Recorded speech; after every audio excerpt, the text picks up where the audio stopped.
que inmediatamente, seguido de esta paz falsa, la guerra va a eruptar, la guerra va a levantarse, va a surgir, igual que como dice Primera de Tesalonicenses 5, 3 y 12 al 4, cuando digan paz, vendrá destrucción repentina. O sea, inmediatamente después de esta paz falsa que el anticristo por algunos meses u años va a tratar de mantener, va a surgir una guerra de proporciones catastróficas. Dice Apocalipsis capítulo 6, versículo 3 y 4, cuando abrió el segundo sello, oí al segundo ser viviente que decía, ven y mira. Y salió otro caballo bermejo. La palabra bermejo es la palabra griega pirros, con P, pirros, que significa rojo encendido o rojo fuego. Salió otro caballo bermejo y al que lo montaba le fue dado poder. Hay que mantener continuamente en mente que no hay ningún acontecimiento, no hay ni fuerzas infernales, ni satánicas, ni principados que actúen independientemente de Dios. Dios permite las cosas que suceden, la razón por las cuales las permite, ese es otro estudio, pero no hay absolutamente nadie, ni Satanás que pueda hacer nada, ni quitarle la vida a nadie, ni hacerte ningún daño a ti o hacerme a mí, sin el permiso de Dios. Hitler controló Europa el tiempo que Dios quiso, José Stalin Rusia el tiempo que quiso, Benito Mussolini el tiempo que Dios quise, Fidel Castro durará el tiempo que Dios quiera, Saddam Hussein el tiempo que Dios quiere. Dios es el que establece todos los parámetros, el que establece toda la libertad, Él está al control del universo y no hay una hoja de un árbol que no caiga sin su voluntad. Esto desde luego no quiere decir que los acontecimientos malos que suceden es porque Dios dice pues vayan y maten a las personas, simplemente que la libertad que Dios le ha dado a los seres humanos ha sido el abuso de la perfección. Cuando nosotros abusamos de esta libertad que Dios nos ha dado, la consecuencia es la maldad humana. La maldad humana no tiene su origen en Dios, la maldad tiene su origen en el abuso de la perfección de la libertad que Dios nos dio. Entonces vemos que este caballo, ¿verdad? El segundo ser, este ser viviente, recibe poder, le fue dado poder. ¿Y quién más le puede dar poder sino Dios? Y el poder que le fue dado fue de quitar de la tierra la paz.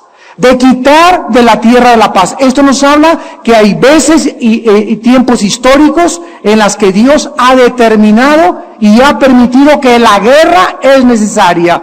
¿Por qué es necesaria? Hay muchas veces que Dios usa un país para juzgar a otro país, para quitarle el poder a un dictador, para castigar a su mismo pueblo. Y hay otras guerras, ¿verdad?, que son el resultado de la ambición, la conquista, la sed de sangre del ser humano. Pero aquí en este caso particular nos damos cuenta que esta tierra es el resultado de una guerra que va a resultar, porque Dios dice, no va a haber paz.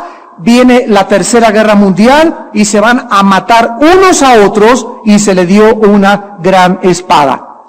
Vamos a ver en Mateo capítulo 24 en el Evangelio de Cristo acerca de lo que Él advirtió algunos años antes de que se escribiera el libro de Apocalipsis. Porque aquí en Mateo 24, como lo vimos la clase pasada, y Apocalipsis 6 son dos pasajes paralelos. Cristo nos delinea los sellos y en Apocalipsis encontramos que cada cosa que Cristo menciona es cada uno de los sellos.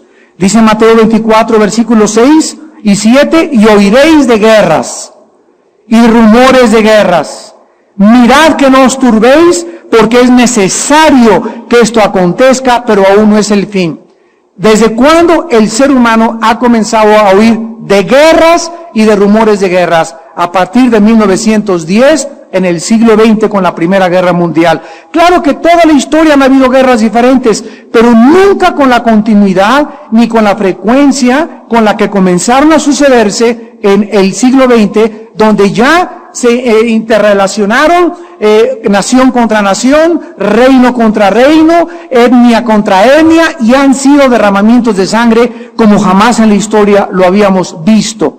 Entonces, desde la Primera y la Segunda Guerra Mundial, ha habido, ya lo vimos, más de 350 revoluciones, golpes de Estado, y continuamente ya el siglo XX, XXI, a finales del XX y XXI, guerras, y por acá otra vez guerras y amenazas por acá, y se levantan otra vez los iraquíes, y otra vez allá en los Balcanes, y otra vez allá en el Medio Oriente, pero el mundo está sin paz absoluta desde hace muchos, muchos años. Oirán de guerras y rumores de guerras, porque se levantará nación contra nación y reino contra reino. Y habrá pestes y hambres y terremotos en diferentes lugares. Este color bermejo de este caballo, como acabamos de mencionar, es un rojo que destaca el derramamiento de sangre que tendrá lugar cuando la paz sea quitada del mundo. Así como la Segunda Guerra Mundial siguió a las falsas promesas de paz de Hitler, que no les prometo que no voy a pelear, le mandó un recado a Winston Churchill a Inglaterra, yo no voy a intervenir, no se preocupen, y así como todo fueron mentiras y falsos tratados diplomáticos quebrantados y rotos, así también la guerra seguirá a la paz falsa que el anticristo le va a ofrecer a una humanidad que ya en este momento está totalmente engañada, creyendo que la paz es la solución a los problemas humanos, sin saber que detrás de esa guerra y detrás de esa paz, que es una ilusión y que es una cosa absolutamente utópica, se encuentra un ser humano caído, pecaminoso, perverso, sin afecto natural, por lo cual es una ilusión total el que soñemos que va a haber paz o que nosotros podremos, a través de una organización de Naciones Unidas o de la OTAN o del G12 o de otras organizaciones, traer la paz al mundo. Es un sueño y una ilusión que es absolutamente falsa. Observamos también que a este jinete, en Apocalipsis 6:3, le es dado poder. Y vemos otra vez en el Salmo 62:11 que este solamente proviene de Dios. Dice el Salmo 62:11, una vez habló Dios, dos veces he oído esto, que de Dios es el poder. Entonces hay dos tipos que fluyen de poder de Dios. Hay un poder de Dios que es inherente en Dios, y este es el poder que se conoce en la Biblia con la palabra griega dunamis. Cuando dicen Hechos 1:8, recibirán poder, estamos hablando de un poder que entra a mi vida cuando yo recibo a Cristo, cuando tú recibes a Cristo, y este poder dunamis, de ahí viene la palabra dinamita, es un poder explosivo, es un poder que produce y una reacción en cadena. Cuando tú predicas el Evangelio, es un poder escondido en la palabra de Dios que produce la regeneración, la restauración, el arrepentimiento de miles de personas, de 100,000 de personas o de cientos de personas, según el número de personas que esté en cada auditorio. Este es el poder dunamis, pero hay otro poder que se llama exousia en el griego, que significa poder delegado, y les voy a explicar. Cuando tú tienes un hijo o una hija y le dices, te voy a dar una carta poder, o a una persona para que me representes para cobrar esta herencia o para hacer este trámite legal en tal o cual juzgado, esta carta, que es una carta con derechos de poder, ese poder que lleva a la persona representándome a mí, no es un poder de esa persona, es un poder delegado, es un poder que yo le estoy, ¿qué cosa? Prestando para que me represente, pero él no tiene ese poder. El poder está limitado nada más a lo que la carta dice. Esta carta poder autoriza a fulano de tal para cobrar esto, para hacer este trámite, etcétera, etcétera. Esto es lo que se llama en la Biblia el poder delegado. Entonces, Dios le ha dado una delegación de poder a Satanás. Satanás no tiene ningún poder, ya lo vimos en el Salmo 62:11, de Dios es el poder. El poder que tiene Satanás, que tienen los demonios, que tienen seres humanos, son poderes que Dios les ha delegado, Dios les ha entregado. Ahora, estas personas, estos ángeles, han recibido este poder de Dios y han abusado de este poder. Dios le ha entregado el poder a los magistrados de justicia, a los presidentes, a las personas que ejercen la autoridad en este mundo, pero las personas han abusado de este poder. Dios no es responsable de que sus criaturas hayan hecho uso indebido y hayan abusado de ese poder, por eso serán responsables. Pero mientras esta responsabilidad y este juicio les llega tarde o temprano, estas personas pueden hacer muchas cosas y Dios permite que este poder delegado lo usen aún para el mal, para demostrarnos al final que ellos fueron responsables y que pagarán por cada cosa del abuso del poder que recibieron. Para poder resumir esto en un hecho un poco más significativo y más estrecho, lo tenemos en la familia. Dios nos da a los varones un poder. El poder el poder de influir en tu esposa y en tus hijos. El poder de que si el marido anda mal, Dios le quita la protección al hogar. Si el marido anda mal, le quita la protección a los hijos, a menos que la esposa viva en santidad y que ella pueda ponerse en la brecha por su marido para cuidar a sus hijos de los ataques que el marido, como la cabeza y el sacerdote, puede acarrear sobre su familia cuando él abusa de ese poder. Entonces el poder que nos da Dios como varones es un poder delegado, prestado, para que no seamos dictadores, para que no abusemos de él, para que a tu esposa no la trates como sirviente, etcétera, etcétera, y vamos a dar cuentas cada uno de nosotros de este poder delante de Dios. Entonces esta frase, le fue dado poder, vemos que es Dios quien controla todas las acciones, todos los acontecimientos que tendrán lugar durante estos años terribles de tribulación en el mundo. Ahora, el acto, regresamos a Apocalipsis 6, 3 y 4, de quitar la paz. En el momento en que Dios permita que se quite la paz, en el momento en que Dios permita, como dice segunda de Tesalonicenses 2, Dios va a enviar poderes engañosos a la humanidad, para que la humanidad crea la mentira. Y ya en esta época que vivimos vemos a cientos y miles, olvidémonos de los no cristianos, cientos y miles de cristianos que están tragándose, que están creyendo una barbaridad de enseñanzas, de herejías, de vientos de doctrina que no tienen su fundamento en la palabra de Dios, que han sido acarreados de generación en los últimos 30, 40 años y que han acabado aceptándose como una verdad. Decía Hegel, un filósofo alemán, que cuando una mentira se predica 50 años, se acaba aceptando como una verdad. Entonces vemos esta cantidad de cristianos ya engañados, cristianos que son cristianos y dicen que se pueden ser masones, cristianos que creen que pueden ser comunistas y cristianos, cristianos que pueden creer que tienen un amante y seguir siendo cristianos. Bueno, es un engaño increíble de la humanidad. Este engaño va a aumentar y va a debilitar más y más tus defensas del discernimiento. Llegará un momento, lo vamos a ver en 2 Timoteo 3 en este momento, en que ya te deshumanizas, pierdes la brújula, ya no sabes qué es bueno, qué es malo, ya no sabes si es moral o amoral, ya caminas ahí, pasan los homosexuales ahí haciendo su desfile en Reforma, les aplauden, la gente dice que se está divirtiendo con ellos, aceptamos que esas gentes pueden vivir de esa manera, no, los aceptamos como seres humanos, pero condenamos el estilo de vida y la degradación que ellos están haciendo en contra de la amenaza de la institución más sagrada y más grande que existe, que es la familia.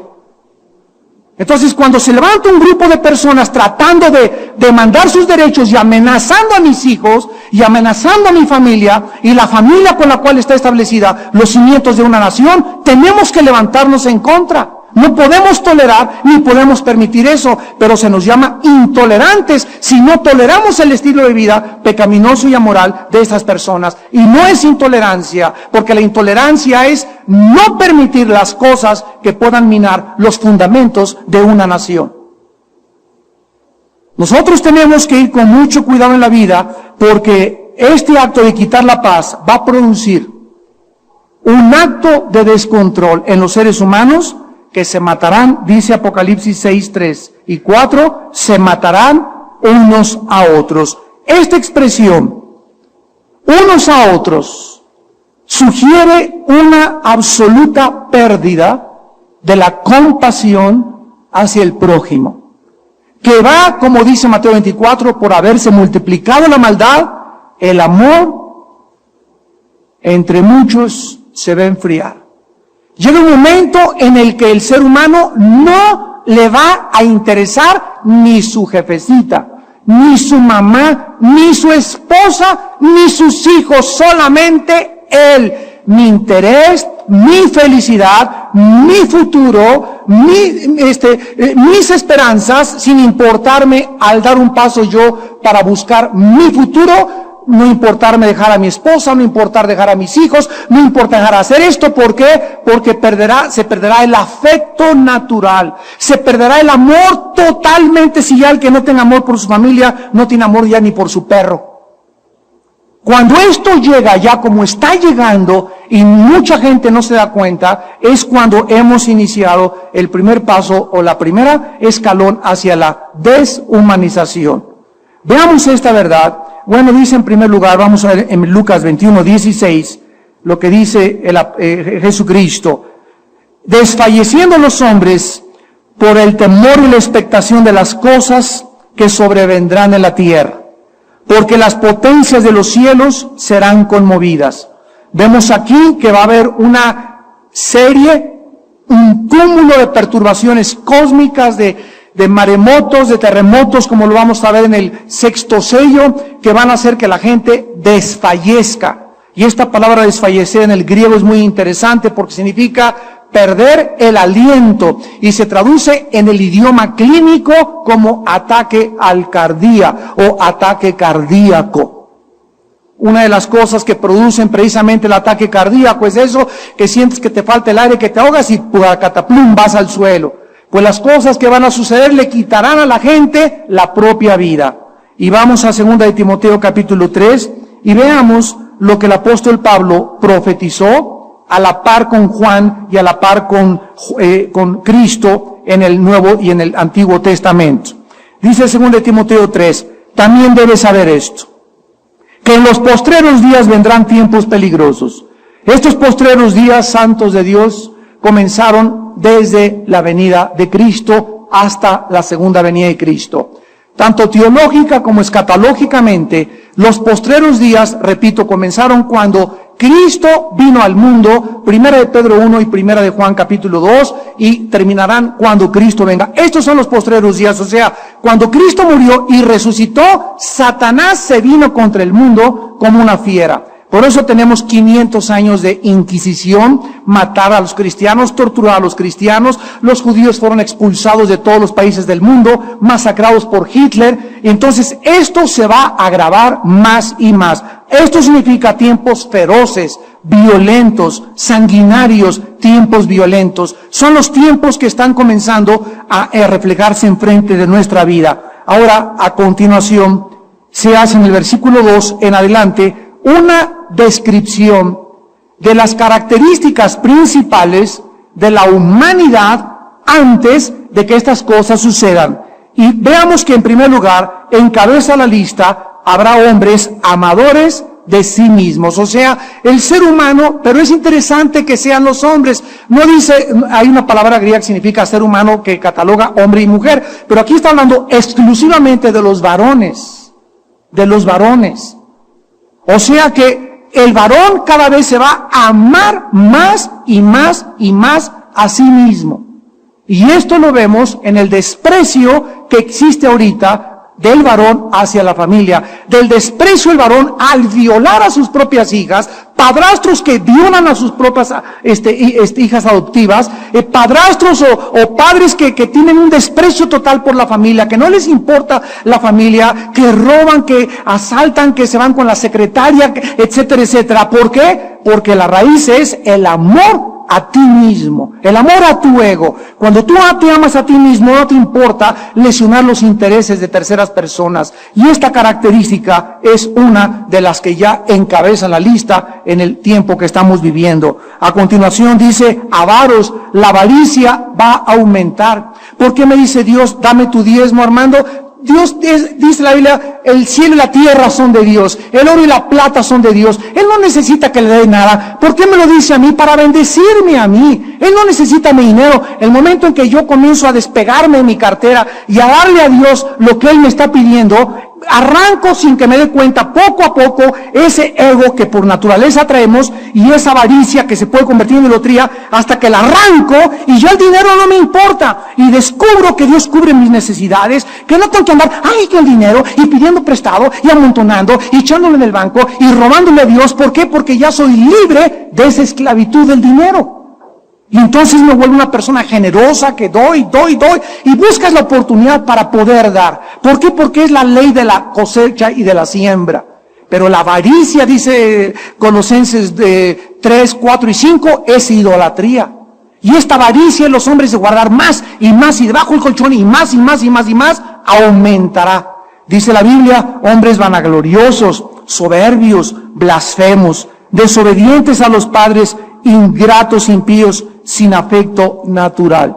¿Cuál es el afecto natural? El afecto natural es el afecto que Dios ha puesto para que yo pueda amar a mi esposa, a mi mamá. Es un afecto, el león ama a la leona al león. Entre los animales hay este afecto natural, se aparean entre ellos mismos. Es natural que un padre ame a su hijo, que un hijo ame al padre. Es natural que el hombre se case con una mujer, pero ahora se perderá eso. Los hombres se casarán con los hombres, las mujeres con las mujeres, los hijos odiarán a los padres a los hijos, las mujeres a los padres, y se perderá el afecto que es por naturaleza en la humanidad.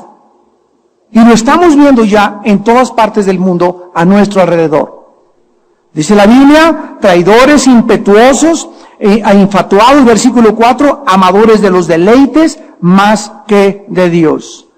Vemos pues que esta expresión, quitar la paz de la tierra, no sugiere esta pérdida absoluta que crecerá por la compasión hacia el prójimo. Ahora, regresamos a Apocalipsis y dice la Biblia que a este jinete se le dio una gran espada. Los soldados romanos tenían dos tipos de espada. Tenían una chiquita, cortita, y tenían una larga. Tenían una chica acá y tenían una larga. Con la larga peleaban así, pero cuando perdían la espada larga y cuando perdían la lanza los soldados romanos y no tenían el escudo, les quedaba como la última espada, una chiquita, que se llamaba la espada machaira. Y esta espada chiquita era para pelear cuerpo a cuerpo. Ahora, aquí la palabra que se usa, gran espada, en el griego es machaira meglei. ¿Y qué significa esta gran espada? Significa la extensión mundial de esta guerra. Una gran espada, o sea, será una gran guerra. El anticristo va a usar la guerra para mantener su poder. Veamos estas verdades en el libro de Daniel. Y comencemos en el capítulo 8. Daniel capítulo 8, en el Antiguo Testamento, y veamos de qué forma el anticristo necesitará usar la guerra para mantener su poder, su dominio, su control, su manipulación, el temor que quiere infundir a la humanidad.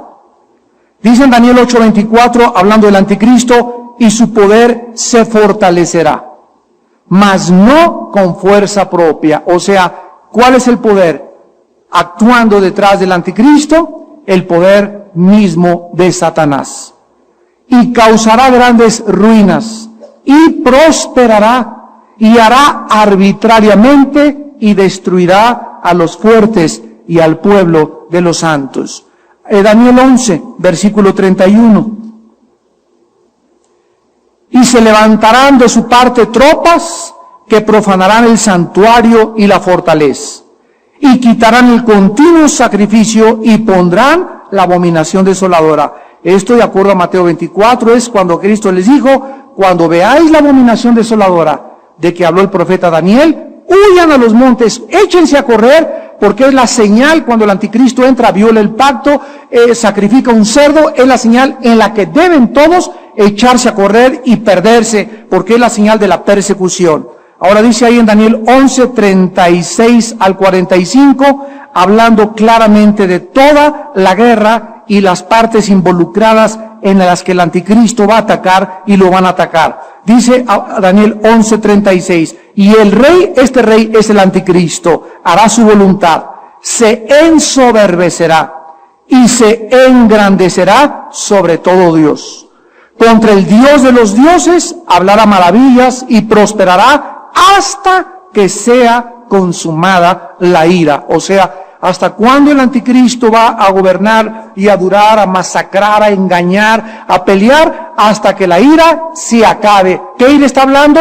El día de la ira, o la ira de Jesucristo, cuando finalmente Él venga en su caballo blanco, Apocalipsis 19, a establecer la paz en el mundo. Hasta ese momento el anticristo será derrotado por la persona del anticristo. Y dice el versículo 36, porque lo determinado se cumplirá. Vemos otra vez la soberanía, la presencia, la omnisciencia de Dios.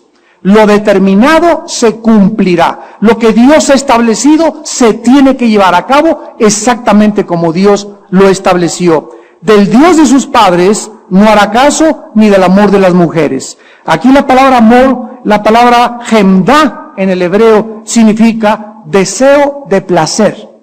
O sea, el anticristo, de acuerdo a la Biblia, será homosexual. ¿Y cómo no va a ser homosexual si va a ser un hombre que va a ser el epítome, la personificación del amor de sí mismo? El anticristo no podría amar a ninguna mujer, ¿cómo, verdad? Y si tendría que amar a una mujer, tendría 1000 esclavas o 5000 esclavas. Un hombre como él, que es el centro y la representación máxima del ego humano, tiene que ser un hombre que se ame tanto a sí mismo, ¿verdad? Y sin afecto natural y todas las características que mencionamos, que él las va a manifestar. Entonces el anticristo va a ser un homosexual, de acuerdo a la Biblia, sin vuelta de hoja. Ni respetará a Dios alguno, porque sobre todo se engrandecerá. Más honrará en su lugar al Dios de las fortalezas. Este Dios es el Dios de la guerra. Dios que sus padres no conocieron, lo honrará con oro y plata, con piedras preciosas y con cosas de gran precio. Con un Dios ajeno se hará de las fortalezas más inexpugnables y colmará de honores a todos los que le reconozcan, y por precio repartirá la tierra. Por precio repartirá la tierra. Aquí la palabra tierra se refiere particularmente a Eretz Israel, a la tierra de Israel. Es interesante que actualmente estén tratando de ¿qué cosa? De darle tierra a los palestinos, a cambio que los palestinos les den paz a los judíos. Tierra por paz. Esto es un pacto ilusorio también, utópico, que es imposible, es una ilusión. No es cierto que aunque se les dé a los palestinos tierra van a tener la paz, aunque les den tierra y hagan un Estado palestino, ellos van a seguir persiguiendo y cumpliendo lo que dice la Constitución de la organización de la OLP. Tenemos como meta final el exterminio de la nación de Israel. Así que por precio el anticristo acabará de repartir la tierra de Israel. Pero al cabo del tiempo el rey del sur es Egipto, contenderá con él, y el rey del norte se levantará contra él como una tempestad. El rey del norte es Rusia, Ezequiel 38, con todos sus aliados. Y dice el versículo 41, entrará a la tierra gloriosa. O sea, va a comenzar en Europa gobernando el anticristo, se va a mudar hacia Europa y muchas provincias caerán. Mas estas escaparán de su mano, Edom y Moab. Nosotros sabemos que Edom es actualmente la ciudad de Petra, que se encuentra en Jordania, y Moab y Amón es Jordania. Lo pueden ver en Génesis 19, 36 al 38. Entonces vemos que Jordania, que se encuentra actualmente junto a Israel, gobernada por el hijo de Hussein, el rey que murió, va a unirse al anticristo, por lo cual el anticristo los va a perdonar. Jordania será una de las naciones árabes que la Biblia profetiza que estará unida en la batalla final del anticristo contra los enemigos del anticristo. Y dice, y la mayoría de los hijos de Amón.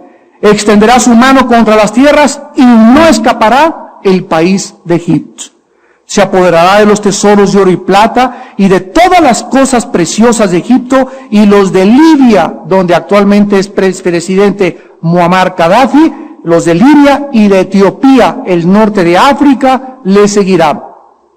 Pero noticias del oriente y del norte lo atemorizarán y saldrá con gran ira para destruir y matar a muchos. Estas noticias del oriente las encontramos en Apocalipsis 16, cuando dice, los reyes del oriente, y se secó el río Éufrates, para que los reyes del oriente cruzaran el río Éufrates para encontrarse, lo vamos a leer ahorita, capítulo 16 de Apocalipsis, en la batalla del Armagedón. Cuando el anticristo, oiga, del oriente vienen millones, un ejército, casi 200 millones en caballos, cruzando se va a llenar de temor. Y dice, y saldrá con gran ira. Versículo 45, plantará las tiendas de sus palacios entre los mares y el monte glorioso, o sea, el monte de Sión, Jerusalén, mas llegará a su fin y no tendrá quien le ayude. Muy bien, nunca en el mundo nadie se había encontrado tan cerca de su propia autodestrucción. Nosotros formamos parte de la primer generación, santos de Dios, que tenemos las suficientes armas nucleares para acabar con nuestro planeta en cuestión de días. La imagen de este caballo rojizo con la espada apunta hacia la violencia y hacia el derramamiento de la sangre, que será lo que caracterizará las actuaciones de los hombres en los últimos días que precederán a la venida de Cristo. Y antes de pasar a ver esta guerra final, veamos en Santiago 4 el análisis que el Espíritu Santo hace acerca de las guerras. Este domingo vamos a terminar ya la última serie de Irak. Acabamos con la serie de Irak y voy a hablar precisamente de las guerras y qué es lo que es la guerra, por qué he permitido las guerras. Y dice en Santiago 4, del 1 al 2, ¿de dónde vienen las guerras y los pleitos entre vosotros? O sea, ¿cuál es el origen? Pregunta Dios desde el cielo, de que de 6,000 años de historia, de acuerdo al Instituto para la Investigación de Estocolmo, de 6,000 años de historia, solo ha existido en este planeta 25 años de paz. O sea, se podría resumir que toda la historia humana es una historia de guerras y guerras y guerras. ¿Y cuándo se originó esto? Desde que Caín asesinó a su hermano Abel. ¿Y por qué causa le mató? Dice 1 Juan 3, porque las obras de su hermano eran buenas. Porque todo aquel que hace lo malo aborrece al que hace el bien. Las personas malas aborrecen la santidad. Las personas malas aborrecen la verdad. Las personas malas no se sientan a gusto con cristianos. Las personas malas nos tachan de prejuiciosos, de locos, cabezas cuadradas, fanáticos, intolerantes, etcétera, etcétera. ¿Por qué? Porque hay algo en el ser humano que lo hace reaccionar agresivamente contra todo lo que sea la luz. Y esta reacción antinatural del ser humano e irracional, caray, cualquiera diría, cualquier ser humano, estoy buscando la luz, por eso me fui con los gurús, por eso fumo, por eso tomo, por eso ando con tantas mujeres, porque estoy buscando la verdad, la razón. Y cuando tenemos esa razón que nos da propósito y significado en nuestra vida y se para delante de nosotros, la rechazamos. Y agarramos y lo ponemos clavos en la cruz y lo aborrecemos. ¿Por qué? Porque la luz vino al mundo y los hombres amaron más las tinieblas que la luz. Esta reacción del ser humano ante la luz, ante la verdad, nos muestra que la Biblia tiene la razón. ¿Por qué el ser humano odia la verdad? ¿Por qué el ser humano odia la santidad? ¿Por qué el ser humano odia lo que es verdadero, lo que es real? ¿Por qué? Porque dentro de nosotros hay una naturaleza que reacciona agresivamente en contra de esto. ¿Qué nos habla esto? Que somos por naturaleza malos. Somos malos por naturaleza. Tal como lo diagnostica la Biblia, Salmo 51, 5 al 6, desde el vientre mi madre me concibió en pecado y en maldad he sido formado. Por cuanto todos pecamos y todos desde que nacimos fuimos alejados, dice Isaías, desde el vientre se alejaron en contra de mí, dice el Señor, desde el vientre, desde la matriz te rebelaste en contra de mí. Desde que llegamos al mundo nacemos, ¡ah! Es el primer grito del ser humano al entrar al mundo en un quirófano, cuando nace la mamá es ¡ah! Inmediatamente manifestamos, ¿qué cosa? Dolor. Manifestamos un shock traumático al comenzar a enfrentarnos a esta dimensión que es el mundo en que vivimos. ¿De dónde vienen estas guerras? ¿De dónde vienen estos pleitos? ¿Por qué esta historia de pleito? ¿Por qué estamos en el siglo XXI y Naciones Unidas, tecnología, computación? No podemos, como dice en España, juntarnos todos ahí en las Naciones Unidas. Oigan, vamos a ayudarnos, mira, tú dame esta cosa, mira, sobran terrenos en los países árabes, los palestinos, ¿por qué quieren estar afuera de Israel jeringando a los judíos? Váyanse a Jordania, váyanse allá a Siria, hay muchos otros lugares que están despoblados y son hermanos de ustedes, ¿por qué a sus hermanos no les dan un terreno? ¿Por qué a fuerza tienen que estar ahí muele y muele y muele? ¿Por qué hay una guerra en los Balcanes, entre grupos étnicos contra grupos étnicos? ¿Por qué todas estas cosas? ¿Por qué no podemos llegar a firmar un tratado de paz y respetarlo? ¿Por qué? Dice la Biblia, ¿por qué? No es de vuestras pasiones las cuales combaten en vuestros miembros. O sea, dentro de nosotros hay una fuerza, dice la Biblia, malévola, maléfica, llena de maldad, que se le nombra pasiones. Escuchen, y esta fuerza de maldad dentro de nosotros, que está dentro de nosotros desde que nacemos, nos lleva desde que nacemos a nuestra autodestrucción. Por eso los chamaquitos de 13 años comienzan a fumar. ¿Y qué están haciendo? Metiéndose humo. Haz de cuenta, te regalo un carro y le comienzas a echar azúcar al carburador. Te regalo una casa y la comienzas a pintarrajear la casa. ¿Por qué no cuidas tu carro? ¿Por qué no cuidas tu casa? ¿Por qué no cuidas tu cuerpo? Porque hay algo que combate dentro de mí que me hace hacer cosas que no quiero hacer. Es una fuerza, la Biblia le llama pecado. Y está combatiendo esta palabra en el auristo continuo, voz pasiva, nos habla en el griego que es algo que está corriendo dentro del corazón. Por eso tomas, por eso adulteras. Todo lo que hacemos es para acuchillarnos, para amargarnos, para hacernos sufrir más. ¿Y por qué? Porque este pecado dentro de nosotros es inconquistable más que por el Hijo de Dios. Y aun cuando ya somos cristianos y tenemos a Cristo, vemos esta lucha con más claridad, Gálatas 5, en que mi espíritu lucha contra mi carne, y dentro de mí hay esto, y hay una guerra, y continuamente, y yo tengo que ser el referee en medio, el que decida quién gana, el espíritu o mi carne. O le sigo dando de comer a mi carne, o alimento a mi espíritu para que mi espíritu, el día de mañana, ponga en sujeción y en servidumbre mi carne. No sea yo que, habiendo sido heraldo de muchos, vengamos a ser eliminados. Es de las pasiones que combaten dentro de nosotros. Y dice el versículo 2, codiciáis y no tenéis. Todas las grandes guerreros, las grandes luchas, las grandes guerras han sido ¿de qué? Una lucha de codicia. De querer tener más y más y más y más y más y más y más. Y ya que el ser humano amontona todos los tesoros, miles de mujeres, y presidente de la República, gobernador, Mr. México, artista de Hollywood, ganaste esto, ya que el ser humano llega al éxito y llega a la cumbre, allá arriba el ser humano descubre que nada de lo que ganó, nada de lo que conquistó le ha podido satisfacer. Allá arriba, con todo lo que conquistó, sigue queriendo más. Su vaciedad sigue en su corazón y en su vida. Porque no fuimos creados, dice la Biblia, para que ninguna cosa de este mundo pudiera llenar lo que solo el Hijo de Dios puede llenar. Fuimos creados para Dios. Y hasta que mi alma no se vuelva a Dios y no le permita yo a Dios conquistar mi alma y llenar mi alma no tendrá paz. Nunca, nunca, nunca. Jesús lo expresó en Juan 16:33, mi paz les dejo, mi paz les doy, no como el mundo lo da. El mundo te va a dar esto, te va a dar aquello, son oasis, son espejismos, todo. Ya lo vimos que la verdad es la realidad en contraste con la irrealidad o con la apariencia. Entonces todo lo que el diablo nos ofrece es apariencia, todo lo que él te da es como un regalo así que te ofrece el diablo con un listón y te avientas al regalo y le quitas el listón y le quitas el regalo emocionado y abres la caja y está vacía. Así es todo lo que el diablo te da. Ya te fuiste ahí con esa chamaquita y ya te acostaste con ella, llegaste a tu familia y vas a seguir vacío.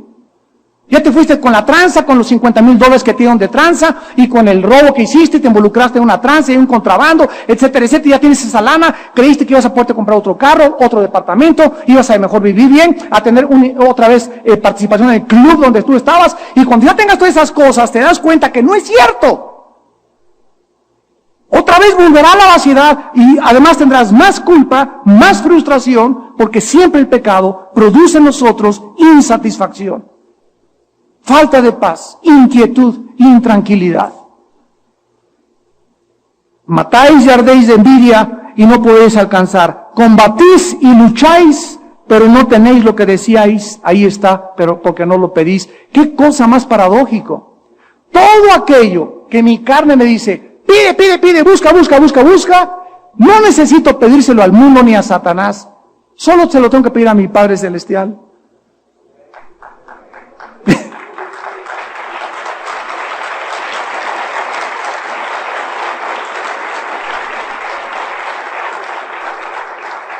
¿Por qué no recibimos? Porque estamos pidiéndole a la persona equivocada, al Dios de este mundo.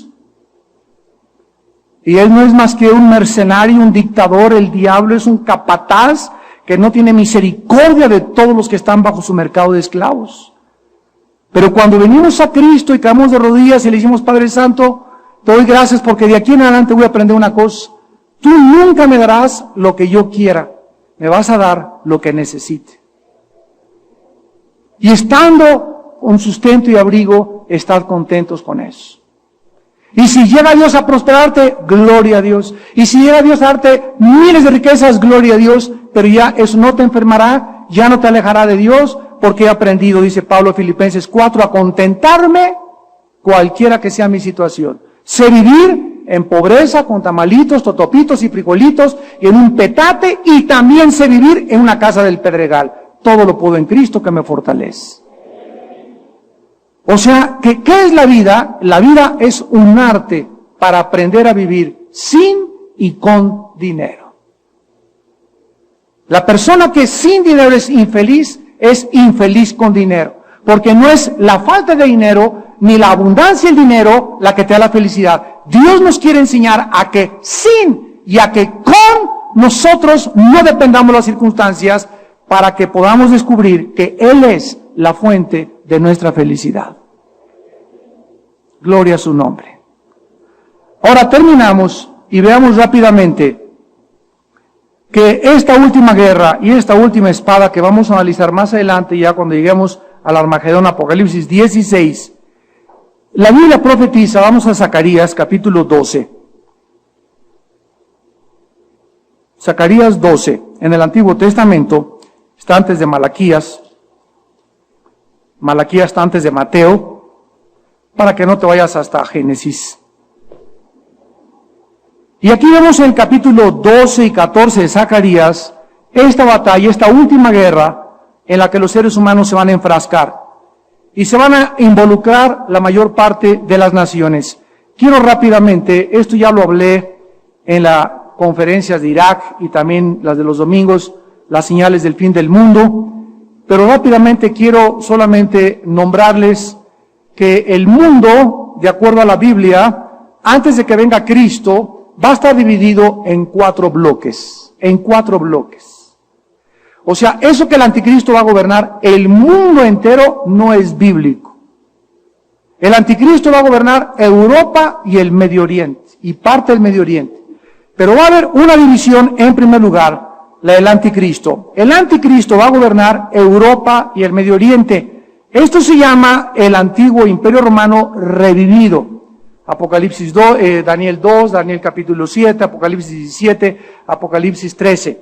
Estas últimas 10 naciones que surgirán del antiguo imperio romano, que formaron parte del Medio Oriente y del anticristo, van a hacer una alianza y se va a formar una coalición. El barro, Daniel 2, con el hierro es Roma, el barro es el Medio Oriente, se van a unir, pero no se van a mezclar, así como la religiosidad del Medio Oriente no se mezcla con el comercio del Occidente, pero van a hacer una alianza y el anticristo va a ser el dictador. Muy bien. La segunda alianza va a ser Rusia y sus aliados. Ezequiel 38, lo puedes leer en tu casa, del 2 al 6. ¿Quiénes son las naciones que van a formar su ronchita o este bloque de naciones con Rusia? La Biblia lo dice, va a ser Rusia, Irán, que aparece en Ezequiel 38 con el nombre de Persia. Recuerden que en 1935 se le cambió el nombre de Persia a Irán. Es interesante que ahorita, en las últimas semanas, Irán ha dicho, no quiero que Estados Unidos se involucre, no vamos a respetar el Tratado de Irak, no nos digan que nos desarmemos nuclearmente, no, no y no y no. Y la Biblia dice que Irán hace 2600 años formaría parte del grupo de naciones en contra de Israel. Las naciones que se profetizaron son las que están alineadas actualmente tal como la Biblia lo descubrió hace 2600 años. África del Norte, Sudán y Etiopía son naciones del norte de África que aparecen con el nombre de Cus en Ezequiel 38. Libia, que aparece con el nombre de Fut. Alemania, que aparece con el nombre de Gomer, y Turquía, que aparece con el nombre de Togarma. Todas estas naciones aparecen en Génesis 10. De ahí sabemos, ¿verdad?, que de Cus se pobló el África del Norte, Sudán, Etiopía, etcétera, etcétera. Fut es casi la parte enfrente que está de España, de Marruecos, que es Libia, Alemania y Turquía, que quiso ser neutral ahora en la guerra del Golfo Pérsico y que está luchando por su ingreso a la Unión Europea actualmente. Entonces tenemos a Europa con el Medio Oriente, Rusia y sus aliados, y luego tenemos a China en tercer lugar. El otro bloque va a ser los reyes del Oriente. China y sus aliados. Se le llama la Confederación Asiática o los reyes del Oriente, Apocalipsis 16, versículo 12. ¿Quiénes van a formar esta conglomeración, este bloque? Tal vez sea China, Japón, Vietnam, Tailandia, Corea del Norte y Singapur. Los que formen esta alianza que se va a formar en contra de Europa y en contra de Rusia. Y en cuarto lugar, los países árabes encabezados por Egipto, que van a ser finalmente destruidos. Daniel 11:40 aparece como el rey del sur, y Joel 3:19 y Daniel 11:41 al 42. La Biblia, pues, nos dice que esta gran espada ya está en anticipación en los tiempos en que estamos nosotros viviendo enfrente de nuestra vida. Los demonios, dice Apocalipsis 16, van a movilizar a todos los reyes de la tierra, los van a llevar ahí al Valle del Megiddo o al Valle de la Decisión. Todo esto lo habla Joel capítulo 3, y allí se enfrescarán unos con otros. La influencia demoníaca sobre las naciones aumentará conforme nos acercamos al final del mundo. Por eso es tan importante, como ustedes no se imaginan, que oremos por nuestro presidente de la República, para que fuerzas extrañas no influyan sobre su toma de decisiones, para que los ataques Dios lo fortalezca y enfrente los ataques, para que pueda tener la sabiduría de no solamente, no sirve para nada Fox, ya tiene 2 años, oigan, recibe un país después de 73 años en ruinas, ¿qué quieren? ¿Que en 2 años sea Aladín y la lámpara maravillosa? Tenemos que ser sensatos, tenemos que ser sobrios, tenemos que ser realistas. Dios nos ha dado un presidente, tenemos que orar por él, Dios lo va a juzgar. Mi responsabilidad es orar por él, no criticarlo ni ponerle piedras. Tratar de defenderlo lo más que podamos, porque Dios honra al que honra a los gobernantes, porque no hay autoridad más que establecida por Dios. Esa es la posición ética cristiana delante de cada gobierno. Jerusalén, repito, será la causa principal de la última batalla del Armagedón. Hermanos y hermanas en Cristo, en esta noche la Biblia dice que en tu corazón hay guerra. Y no puedes estar en paz con tu esposa, no puedes estar en paz con tu esposo. No puedes estar en paz con tu familia, ni con tus hermanos, ni contra nadie, porque no has hecho la paz con tu corazón. Y esta paz solo pudo ser lograda en una cruz. En la cruz del Calvario Dios abrió sus manos y a través del derramamiento de su sangre hizo la paz entre nosotros y su Padre. Fue en la cruz, ahí en la cruz, donde Dios hizo la paz con los seres humanos. Si el ser humano quiere buscar fuera de la cruz la paz en manifestaciones, la paz en movimientos pacifistas, la paz por acá, la paz por allá, no la va a encontrar. El lugar que Dios escogió soberanamente para hacer la paz fue la cruz de Cristo. Y el ser humano, para que no se pelee entre ellos, para que no se pelee con su esposa, para que no se pelee con los demás, tiene que venir a la cruz a hacer la paz con Dios en primer lugar. Una vez que tú vienes a la cruz y haces la paz con Dios, dice Romanos 5:1, justificados por la fe, tenemos paz para con Dios, por medio de nuestro Señor Jesucristo. Y ahora esa paz que Dios me dio en mi caso hace 27 años que me convertí, esa paz que Dios me dio hace 27 años, esa paz ahora es mi responsabilidad guardarla. Porque hay cristianos que tienen 15 años en Cristo y no tienen paz. Hay cristianos que están todavía a la greña, no tienen paz. Y hay cristianos que están intranquilos porque no tienen paz. ¿Por qué no tienen paz? Porque no han querido cumplir su responsabilidad de guardar la paz con Dios todos los días en oración. Jesús dijo, estas cosas les he hablado para que en mí tengáis paz. Son las palabras, estas cosas les he hablado. Es en las palabras que salieron de Jesús donde encontramos la paz. Es en la palabra de Dios donde encuentro la paz en mi corazón todos los días, al tener comunión con Dios a través de la Biblia.